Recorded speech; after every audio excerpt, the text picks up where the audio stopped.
साथियों, आज की इस वीडियो के अंदर मैं इंटीग्रेशन के क्वेश्चन ले रहा हूं और इंटीग्रेशन के वो सारे क्वेश्चन जो किसी न किसी कॉम्पिटिटिव एग्जाम्स से रिलेटेड होंगे, चाहे वो आरपीएससी फर्स्ट ग्रेड हो, सेकंड ग्रेड हो या फिर जेई मेंस हो, एडवांस हो। इसी पैटर्न के क्वेश्चन में आज ले रहा हूं। तो आप देखिए सामने जो क्वेश्चन दे रखा है, integration of log t plus root 1 plus T square और अपॉन में 1 plus T square equal to half G T whole square plus C. आपसे पूछ रहा है ये कि g2 की वैल्यू क्या होगी। क्वेश्चन दिखने में काफी कॉम्प्लिकेट लग रहा है और बट कॉम्प्लिकेट है नहीं, क्योंकि इस क्वेश्चन में हम कैसे आगे बढ़ेंगे। देखिए यहाँ जो क्वेश्चन गिवन है इसमें आप करिए कि दोनों तरफ आप डिफरेंशिएट कर दीजिए इस पूरे इक्वेशन को। अब डिफरेंशिएट करोगे तो क्या होगा, डिफरेंशिएट करने से इधर वाला इंटीग्रेशन वाला सिंबल पूरा हट जाएगा और यहाँ क्या बचेगा, log of t plus 1 plus T square root, और नीचे जो टर्म है वो भी एज इट इज रहेगी, कोई फर्क नहीं पड़ेगा। बट उधर क्या हो जाएगा, 1/2 2 और ये G T dot G dash T, C बेचारा क्या होगा, 0। ठीक है, अब हमारा काम कितना इजी हो गया। देखिए यहाँ हमारे सामने जो टर्म दे रखी है उसको यूज करिए। यहाँ क्या होगा, जैसा है इसको तो ऐसे लिख दीजिए। एक बार तो थोड़ा सिंप्लीफाई कर लेते हैं इसे, और अपॉन में 1 प्लस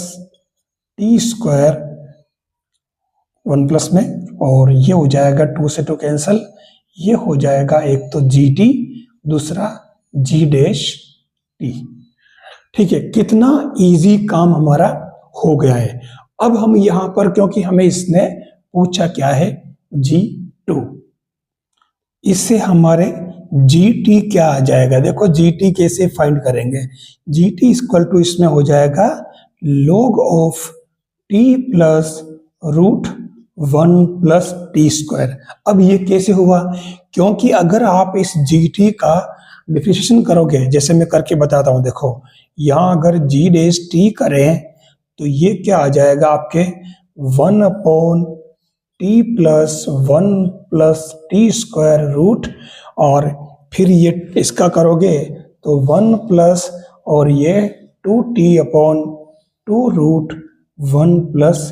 टी स्क्वायर आ रहा है। तो आप देखो कि ये ऊपर तो क्या बचेगा, ऊपर आपके पास बचे 2 से 2 तो कैंसिल हो जाएगा, ऊपर बचेगा t plus root 1 plus T square, और नीचे आपके दो टर्म बच रही है, t प्लस ये 1 प्लस टी स्क्वायर और एक बच रहा है 1 प्लस टी स्क्वायर रूट, ये कैंसिल हो जाएगा पूरा। तो आपके पास देखो ये टर्म जो आई क्या आई, G T equal to G dash T equal to क्या आया आपके पास में, इधर लिख लेते हैं अपन, G dash T equal to 1 upon 1 plus T square root में।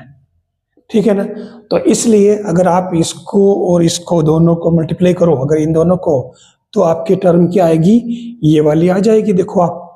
ये वाली टर्म आ जाएगी, देख लो आप, है ना। तो ये इस तरीके से आपके पास में जी टी आ चुका। तो अब इसमें आपको फाइंड करना था g2, तो ये t की जगह आप पुट कर दें 2, तो ये 2 प्लस 1 प्लस 4 रूट, और ये आ जाएगा आपके 2 प्लस रूट 5, किसकी वैल्यू, g2 की। This is required answer. यहां इस क्वेश्चन में इसने दे रखा function fx equal to integration of limit 1 to x और log t upon 1 plus t d t, जहां x ग्रेटर देन 0 है, और इसने पूछा है कि fx plus f1 upon x की वैल्यू क्या होगी। इतना प्यारा क्वेश्चन है देखिए, और क्वेश्चन लग भले ही हार्ड रहा है लेकिन बहुत इजी है और टाइम भी बहुत कम लगेगा। यहां हम सबसे पहले fx की बात करें तो fx हमारे पास पहले से गिवन है। हम इस पूरे सिस्टम के अंदर लेट करेंगे, let t equal to 1 upon z, इससे हमारे dt आ जाएगा -1 upon z square d z. और ऐसा करने से लिमिट हमारे इसमें क्या हो जाएगी, लिमिट बदल जाएगी, 1 की जगह तो 1 ही रहेगा,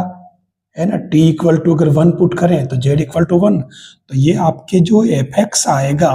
गिवन फंक्शन, वो देखिए इस तरीके से हो जाएगा। लिमिट तो यहाँ से 1 ही रहेगी, लेकिन यहाँ हो जाएगी आपके x, और ये ऊपर क्या बन जाएगा आपके log of 1 upon Z dz, और अपोन में क्या आएगा, अपोन में आपके 1 प्लस 1 अपॉन जेड, और ये माइनस का 1 अपॉन जेड स्क्वायर। इस तरीके से आपके ये fx जो आ रहा है ये क्या बन जाएगा, लिमिट 1 टू x, और ये सीधा सीधा बन जाएगा आपके देखिए log जेड अपॉन, यहाँ जेड स्क्वायर है तो बाहर जेड बचेगा और 1 प्लस जेड रह जाएगा, और ये आपके डी जेड। अब यहाँ माइनस कहाँ गया, क्योंकि log 1 अपॉन जेड को आप log 1 माइनस log जेड करोगे तो log 1 0 बेस 10 जब हो, और फिर log माइनस का log जेड बचेगा तो माइनस माइनस प्लस हो जाएगा, ये वाला माइनस यहाँ से ये प्लस हो जाएगा। अगर पता नहीं चल रहा तो देख लो, ये log 1 upon z equal to log 1 minus log z, तो ये माइनस का log जेड, इस माइनस से ये माइनस कैंसिल हो जाएगा, तो ये हमारे पास में आ गया क्या, fx। f1 अपॉन x में अपन लेंगे तो क्या होगा, यहाँ जो टर्म दे रखी है सेम ये आपकी यहाँ 1 और यहाँ 1 अपॉन x हो जाएगा, बाकी इसमें कोई चेंज हो नहीं रहा, तो ये log ऑफ t और नीचे 1 प्लस t dt। अब हम इसमें t को फिर से ये वाले टर्म लेट कर लेते हैं उसमें, तो ये 1 अपॉन x क्या हो जाएगा, यानी f1 upon x equal to क्या होगा,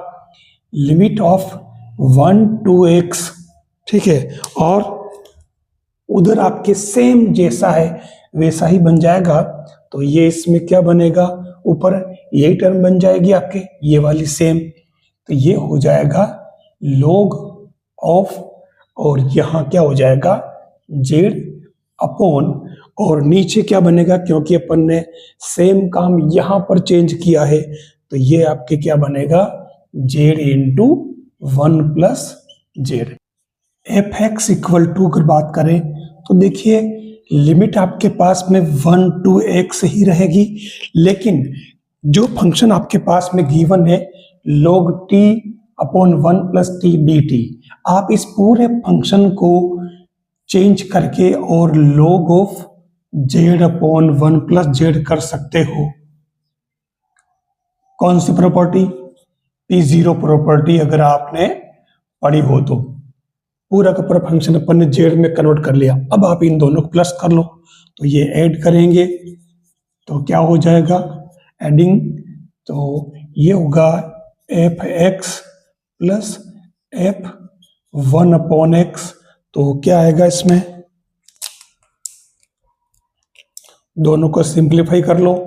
1 अपॉन x आपके पास दे रखा ये, ठीक है, ये वाला, ठीक है ना, इसमें तो फर्क पड़ेगा नहीं, ये वही चीज ली अपन ने, तो ये fx तो आपके पास हो गया, तो देखो लिमिट आपके पास 1 टू x है, और दोनों में आप देखिए log z कॉमन आ रहा है, तो आपके फर्स्ट वाले में तो 1 अपॉन 1 प्लस जेड बन रहा, और सेकेंड वाले में आपके z इंटू 1 प्लस जेड बन रहा है, ये आपके बाहर डी जेड हो जाएगा। यहाँ इस पूरे को अगर सोल्व करोगे तो आपके ये क्या हो जाएगा, डायरेक्ट देखिए log Z upon Z D Z बन गया, क्योंकि ये एलसीएम लोगे तो 1 प्लस जेड ऊपर नीचे से कैंसिल हो जाएगा। अब यहाँ पर आपको करना है इंटीग्रेशन, तो log जेड को आप टी लेट करें, कुछ भी लेट कर लें, तो 1 अपॉन जेड आ रहा है, तो आप देखो ये सीधा सीधा आपके क्या बन रहा है, log x होल स्क्वायर और 1/2, क्योंकि ये बन जाएगा log जेड, कुछ u मान लो तो u और ये du हो जाएगा, ठीक है, तो ये इसका करोगे इंटीग्रेशन तो क्या हो जाएगा u स्क्वायर बाई 2, तो u की जगह आप वापस log जेड कर दो, ठीक है, और upper limit log x, lower limit 1, तो log 1 0 होता है, तो ये आपके सही आंसर आ रहा है इसके अंदर।